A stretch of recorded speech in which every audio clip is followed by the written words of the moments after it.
আমাদের সন্তানদের ক্ষেত্রে দেখা যায় যে যারা কম বয়সী এবং যারা আসলে বয়স সন্ধিক্ষণ পার করছে অথবা তার চেয়ে নিচে, এই বয়সের বাচ্চারা দেখা যাচ্ছে যে তাদের ঘুমটা আসলে ভালোভাবে হয় না। বর্তমান সময়ে যদি আরও আমরা গভীরভাবে চিন্তা করি তাহলে আমাদের কাছে একটা বিষয় খুবই স্পষ্টভাবে ফুটে উঠবে। সেটি হচ্ছে যে বর্তমান যে গ্যাজেটসগুলি আছে এই গ্যাজেটসের কারণেও কিন্তু বর্তমান বাচ্চাদের ঘুম ভালোভাবে হচ্ছে না।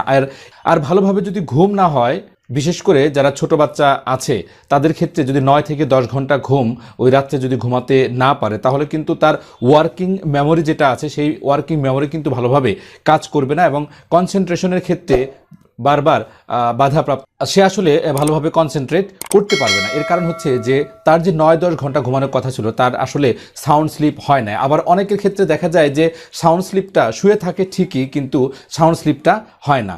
এই জন্য 9-10 ঘন্টা বিশেষ করে ছোট্ট বাচ্চা যারা আছে তাদের ক্ষেত্রে